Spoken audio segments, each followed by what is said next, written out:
yang harus kita pelihara secara terus menerus. Cuma persoalannya bagaimanakah kita menjadi orang-orang yang istiqamah itu. Ini yang dalam kesempatan ini kita coba untuk bahas.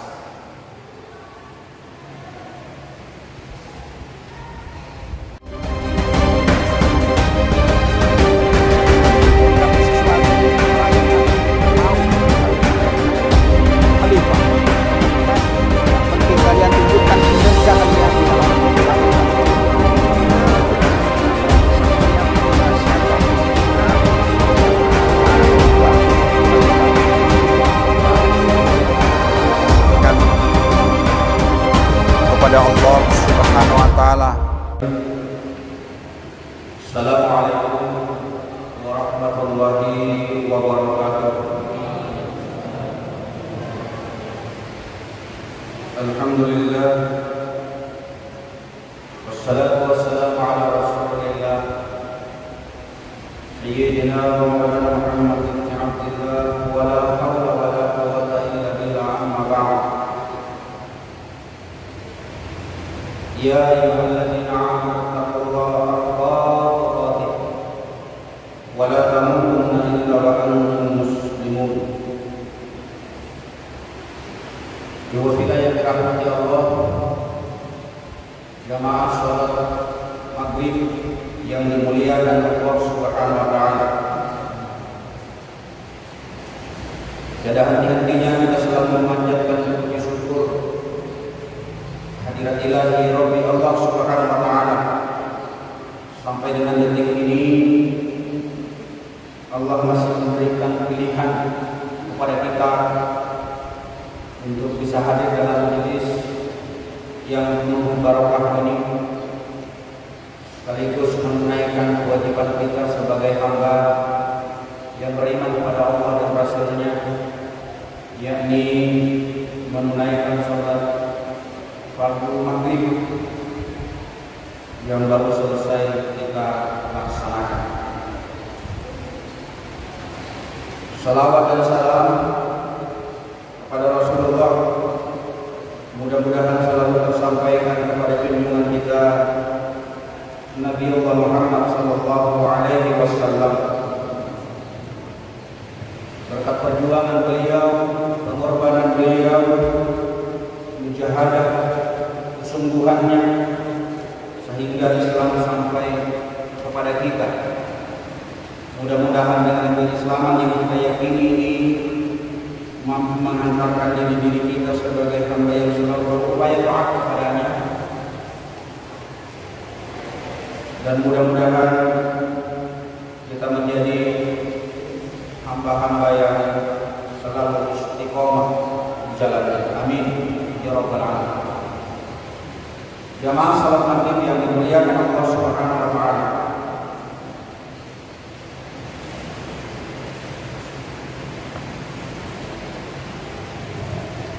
Ada postingan yang barusan tadi saya sempat baca, menceritakan kehidupan seorang ayah dari kalangan yang punya, dari kalangan yang memiliki kelebihan dalam hal ini finansial, keuangan, katakanlah dia orang yang kaya.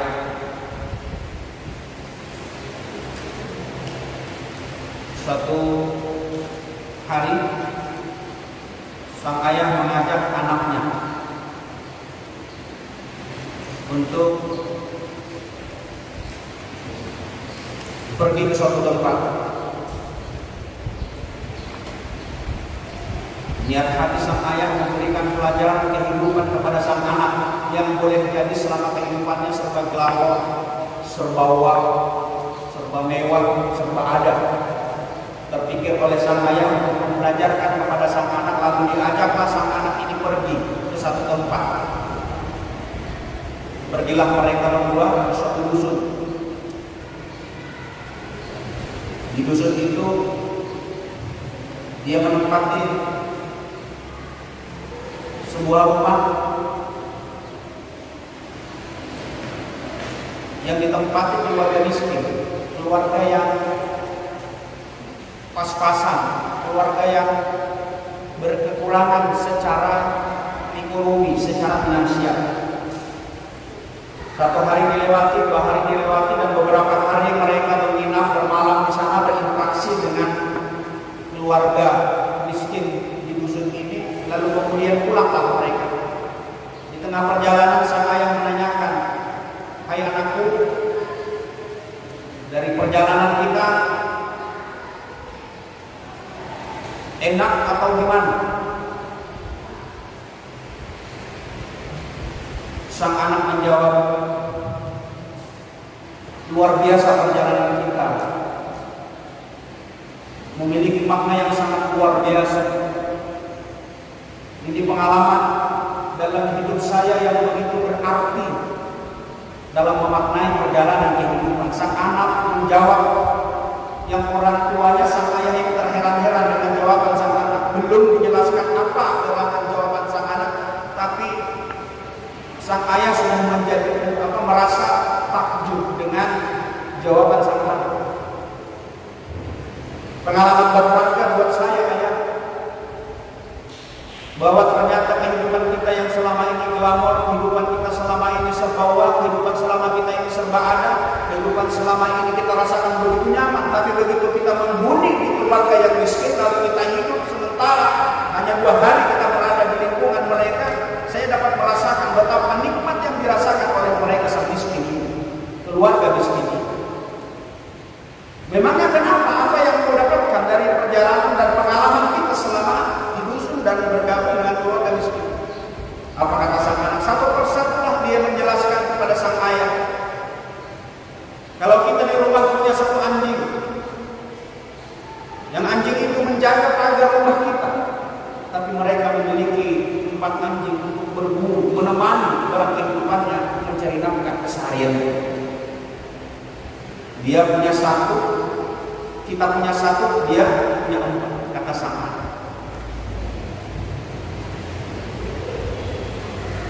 Artinya ayah, dia memiliki kelebihan dibanding kita. Kita punya 1 saja, tapi dia 4, walaupun hanya seekor anjing.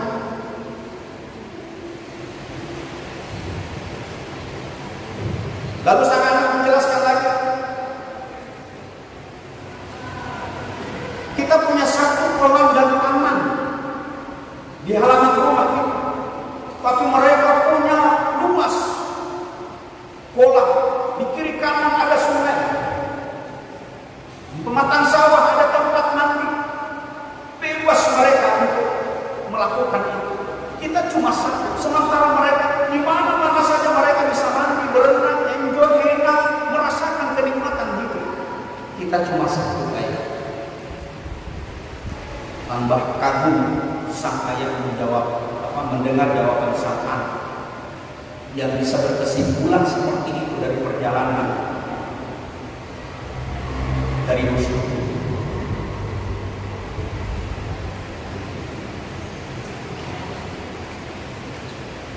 Apalagi kata sang ayah, di rumah kita punya pembantu 1,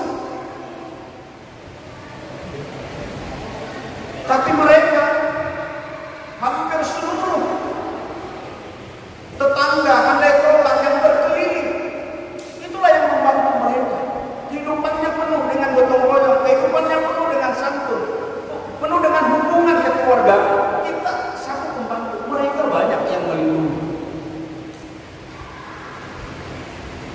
Kalau rumah kita berpagar, ayah, tinggi, tidak bisa orang masuk, tapi mereka dipagari oleh kekuatan yang sangat luar biasa, kekuatan sosial, kekuatan yang dimiliki oleh rasa kebersamaan.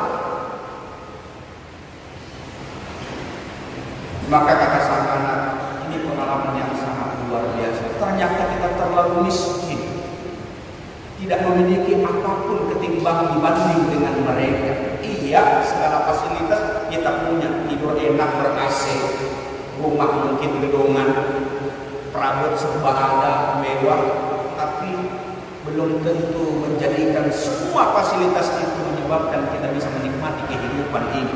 Tapi justru mereka tanpa pakai tulang, tanpa pakai kasur, tempat yang empuk, tapi mereka sadarkan diri di dinding saja dia sudah dengan nyenyaknya tidur. Inilah kenikmatan yang sangat luar biasa. Maka sang anak menjelaskan kepada ayah anda, ini kehidupan yang sangat luar biasa yang dapat saya rasakan, memberikan arti sesungguhnya kehidupan ini. Dua villa yang dirahmati Allah, cerita singkat ini memberikan satu gambaran bahwa kasat mata belum tentu orang yang punya, orang yang memiliki kelebihan, baik itu harta, finansial, ekonomi, bahkan status sosialnya, belum tentu itu menjadikan dia sudah bahagia. Ternyata orang-orang yang mungkin, maaf kalau misalnya memiliki rumah yang serba pas-pasan, kita perhatikan saudara-saudara kita yang mungkin secara kasat mata belum beruntung sebagaimana kita, tapi ternyata di situ dia memiliki kenikmatan dan bisa merasakan nikmat hidup. Cerita ini, majelis yang dimuliakan Allah, memberikan gambaran kepada kita bahwa kebahagiaan itu bukan hanya sekedar ukuran harta, bukan hanya sekedar ukuran finansial, bukan hanya ukuran kalau kita gelapor uang dan lain sebagainya. Tidak. Tapi bagaimana kita mampu beradaptasi dengan kondisi kita lalu kita bisa menikmati hidup ini. Iwabilah yang dirahmati Allah. Maka inti daripada cerita ini diantarkan kepada kita hari ini adalah supaya kita menjadi orang-orang yang bersyukur kepada Allah Subhanahu wa taala. Semakin Allah memberikan kelebihan, kenyamanan, kenikmatan-kenikmatan kepada kita, maka semakin kuatlah kita merasa bersyukur kepada Allah Subhanahu wa taala. Nah, cuma untuk menjadi orang yang bersyukur itu butuh kemauan, butuh kesungguhan.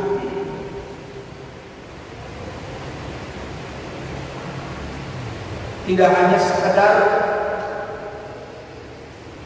semaunya kita, tapi betul-betul ada upaya-upaya bagaimana benar-benar kita tidak hanya sekedar lisan mengucapkan alhamdulillahirabbil alamin atas segala nikmat yang diberikan oleh Allah, tapi benar-benar di dalam hati kita ini merasakan betapa limpahan rahmat karunia yang diberikan oleh Allah begitu dapat kita rasakan dalam hati. Lalu kemudian setelah hati ini merasakan nikmat yang besar diberikan oleh Allah kepada kita, maka dia berujung kepada implementasi amal ibadah yang kita kerjakan. Bagaimana yang dirahmati Allah? Jawabannya adalah istiqomah. Istiqomah dalam kehidupan kita ini yang mesti harus kita jaga, yang harus kita pelihara secara terus-menerus. Cuma persoalannya bagaimanakah kita menjadi orang-orang yang istiqomah itu? Ini yang dalam kesempatan ini kita coba untuk bahas.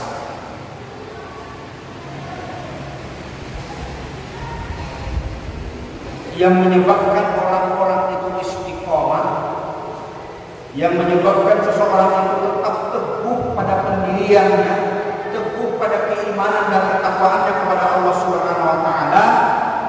Bagi kita sebagai seorang muslim yang mukmin, memahami, mengamalkan dua kalimat syahadat baik dan benar. Itu yang pertama. Agar kita tetap istiqamah, berpegang teguh kepada komitmen keimanan ketakwaan kita kepada Allah Subhanahu wa taala, kita harus memaknai, memahami dan mengamalkan dua kalimat syahadat secara baik dan benar. Kenapa orang tidak mau sholat? Kenapa orang tidak mau puasa? Kenapa orang tidak mau melakukan kewajiban-kewajibannya yang sudah menjadi tuntutan, yang menjadi beban? Tapi mereka cuek saja. Dia tahu, dia paham kewajiban itu adalah dosa ketika ditinggalkan. Tahu dia, tapi mereka nekat meninggalkan. Kenapa? Karena tingkat kepahaman terhadap syahadat inilah sesungguhnya yang menentukan dia melakukan amal ibadah kepada Allah Subhanahu wa taala. Semakin dia memahami, semakin dia mengetahui syahadat yang dia ucapkan sebagai bentuk komitmen keislamannya, maka semakin taatlah dia kepada Allah Subhanahu wa taala. Maka kalau kita melihat anak-anak kita, dia dari SD bahkan dari TK itu sudah diajarkan tentang yang namanya bagaimana berwudu, bagaimana sholat, bagaimana ibadahnya diajarkan dari Islam. Tapi bagi anak-anak itu, dia sudah hafal, bahkan lebih banyak hafalannya ketimbang kita.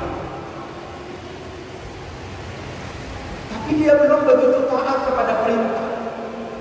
Waktunya dia sholat, mau, gilirannya enggak, ya enggak.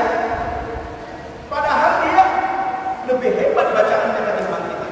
Ini salah satu contoh bahwa tingkat kepahaman anak-anak berbeda dengan orang dewasa. Karena demikian ikhwanillah yang dirahmati Allah, kajian kita di Rabu malam Kamis ini mudah-mudahan ada manfaatnya.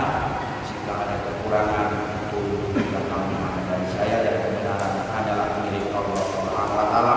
Mari kita tutup majelis ini dengan doa kafaratul majelis. Subhanallahumma wa bihamdika asyhadu an la ilaha illa anta astaghfiruka wa atubu ilaik. Assalamualaikum